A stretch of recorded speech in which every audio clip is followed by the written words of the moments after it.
Welcome दोस्तों, स्वागत है हमारे YouTube channel rainbow science classes में। आई होप आप सभी लोग अच्छे होंगे दोस्तों। आज फिर हम हाजिर हैं बहुलक के सेकंड पार्ट टॉपिक में। दोस्तों, जो competition classes Rajasthan board NCERT 10th classes और एनसीईआरटी दोनों में ही इंपॉर्टेंट टॉपिक है कृत्रिम रेशे। बहुलक हमारा चल रहा था, बहुलक ने भी पहले पढ़ लिया, उसका वर्गीकरण वगैरह, उसकी परिभाषा, और उसके अंदर आज हम पढ़ने जाते हैं बहुलक का कृत्रिम रेशे। कृत्रिम रेशे दोस्तों हमने 3 बताए थे, नायलॉन, शासक, टेरिलीन और रेयॉन। तो तीनों के बारे में आज हम अध्ययन करेंगे। तो ये देखते हैं आज का हमारा टॉपिक कृत्रिम रेशे। कृत्रिम रेशे में दोस्तों आज हमारा है फर्स्ट नायलॉन 66। क्या है दोस्तों? नायलॉन 66। नायलॉन 66 दोस्तों नाम से पता पड़ रहा है नायलॉन 66। ठीक है, तो 6 इसमें कार्बन होंगे किसके? एडीपिक एसिड के। एडीपिक एसिड के 6 कार्बन और हेक्सामेथिलीन डाइमीन के 6 कार्बन होंगे। इन दोनों के संगनन से नायलॉन 66 का निर्माण होता है। नायलॉन 66 का निर्माण होता है, तो अपन देख सकते हैं परिभाषा में क्या लिख सकते हैं कि एडीपिक एसिड,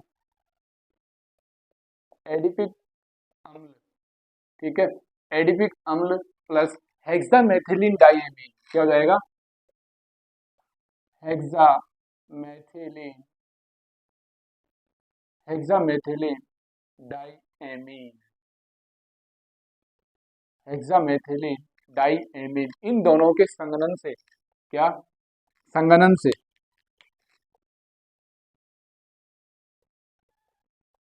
संगनन से, संगनन की अभिक्रिया से नायलॉन 66 का निर्माण होगा। क्या होगा दोस्तों?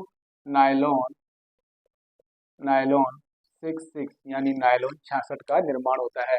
तो नायलॉन 66 के निर्माण में एडिपिक एसिड के 6 कार्बन और हेक्सामेथिलीन के डाइएमीन के भी 6 कार्बन। ठीक है, तो इन दोनों के संगनन की बहुलीकरण क्रिया से नायलॉन 66 का निर्माण होता है। ठीक है, अब बात करते हैं इसके उपयोग की। जो परीक्षा में पूछा जाता है दोस्तों कि नायलॉन 66 के उपयोग कायमी काम में लिया जाता है, तो यह है दोस्तों मशीनों के अंदर, मशीनों के अंदर गेयर बेरिंग बनाने में इस्तेमाल किया जाता है। तो अपन लिख सकते हैं मशीनों में, मशीनों में गेयर व बेरिंग में, बेरिंग में प्रयोग। ठीक है, बेरिंग में प्रयोग। नेक्स्ट एग्जांपल क्या होगा? वो सॉरी, जो उपयोग हो गया, टायर वगैरह है, कपड़े वगैरह है, रेशे, रस्सियां, ब्रश इत्यादि के अंदर इस्तेमाल किया जाता है। तो अपन लिख सकते हैं टायर, ब्रश, कपड़े, टायर, ब्रश, कपड़े, रेशे, रस्सियां, रस्सियां आदि बनाने में, आदि बनाने में। ठीक है, तो परीक्षा में दोस्तों इतना ही पूछेगा, रिएक्शन आपको नहीं पूछने वाला। क्या पूछेगा कि नायलॉन 66 किसके निर्माण से बनता है, किसके किसके अभिक्रिया से बनता है? तो एडिपिक एसिड और हेक्सामेथिलीन डाइएमीन के बहुलक के संघनन बहुलीकरण से अभिक्रिया का होता है नायलॉन 66 का निर्माण होता है। नायलॉन 66 का निर्माण मशीनों के गेयर और बेरिंग में इस्तेमाल किया जाता है। उसके अलावा टायर, ब्रश, कपड़े, रेशे और रस्सियां इत्यादि बनाने में भी इस्तेमाल किया जाता है। अब बात करते हैं, हमारे पास सेकंड नंबर है टेरिलीन। टेरिलीन दोस्तों, टेरिलीन कृत्रिम रेशा का एग्जाम्पल है जो टेरेथैलिक एसिड, क्या? टेरेथैलिक एसिड, टेरेथैलिक अम्ल, टेरेथैलिक अम्ल व एथिलीन ग्लाइकोल, व एथिलीन ग्लाइकोल, एथिलीन ग्लाइकोल के बहुलीकरण अभिक्रिया या संगनन। तो संगनन से, संगनन अभिक्रिया से दोस्तों किसका निर्माण होगा? टेरिलीन का। तो अपन लिख सकते हैं टेरिलीन का निर्माण कैसे होगा? टेरिलीन का निर्माण टेरिथैलिक एसिड और एथिलीन ग्लाइकोल के संगनन बहुलीकरण अभिक्रिया से टेरिलीन का निर्माण होता है। और टेरिलीन को दोस्तों पॉली एथिलीन टेरेथैलिक बहुलक कहा जाता है, यानी टेरिलीन। क्या कहेंगे दोस्तों इसको अपन? है पोली, पोली, क्योंकि बहुलकरण अभिक्रिया से बन रहा है तो पोली एथिलीन, पोली एथिलीन, पोली एथिलीन,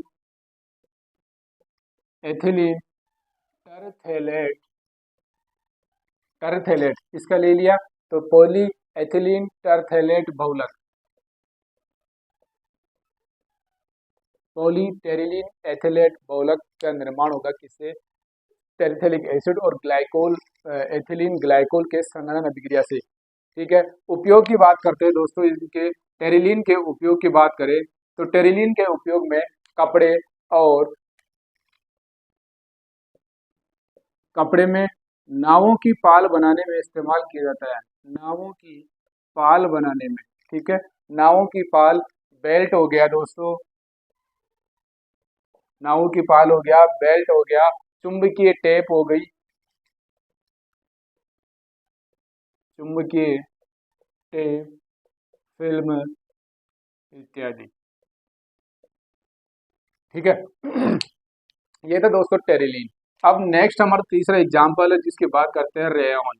और रेयन दोस्तों जो कृत्रिम रेशे का एग्जाम्पल है, और कृत्रिम रेशे में दोस्तों रेयन है, जो रेयन कागज का सेलुलोज होता है जो एनियोज के विलयन के अंदर भिगोकर उसको साफ किया जाता है। तो अपन लिख सकते हैं कि कागज यानी सेलुलोज, तो कागज को एनियोज के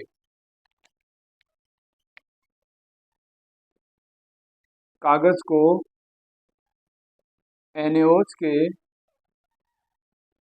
विलयन में, एनियोज के विलयन में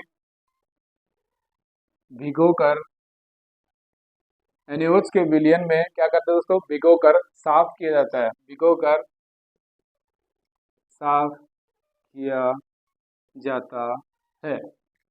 ठीक है, अब तथा इसे CH2 यानी कार्बन सल्फाइड के घोल सेलुलोज का विलयन प्राप्त किया जाता है, तथा इसे CH2 में घोलकर, CH2 में घोलकर, CH2 में घोला जाएगा और उससे सेलुलोज का विलयन प्राप्त होगा, घोलकर सेलुलोज, सेलुलोज का विलयन, सेलुलोज का विलयन प्राप्त होता है। ठीक है, सेलुलोज का विलयन प्राप्त होता है। इस विलयन को, इस विलयन को दोस्तों महीन छिद्र में, महीन छिद्र में से प्रवाहित कर, इस विलयन को,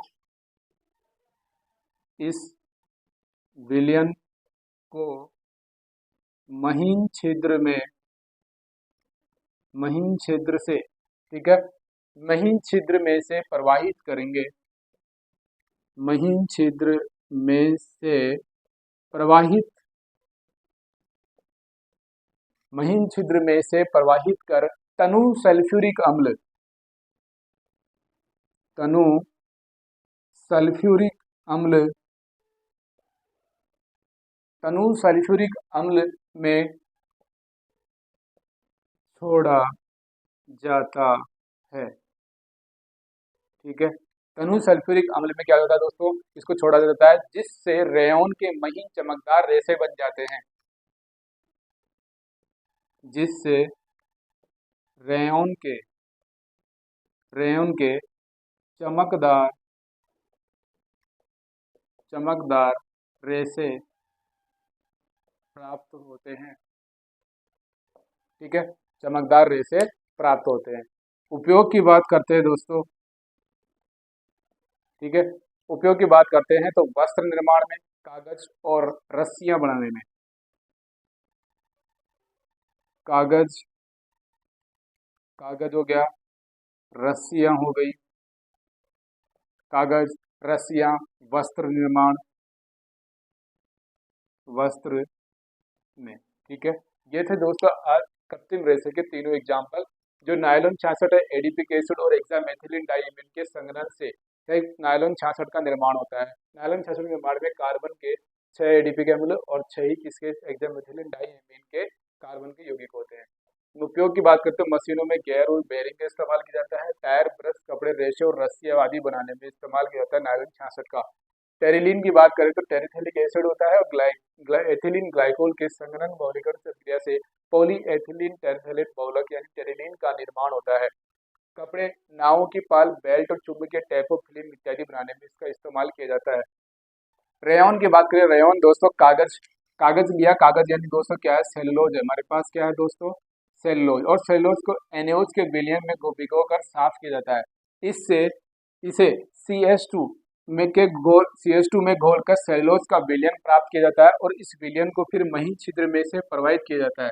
इससे तनु सल्फ्यूरिक अम्ल में छोड़ा जाता है और जिससे रेयन के क्या चमकदार रेशे प्राप्त होते हैं। हमको इस प्रकार से रेयन को बनाया जाता है और इसका उपयोग कागज, रस्सियां और वस्त्र निर्माण में किया जाता है। यह दोस्तों कृत्रिम रेशे नायलॉन 66, टेरिलिन और रेयन।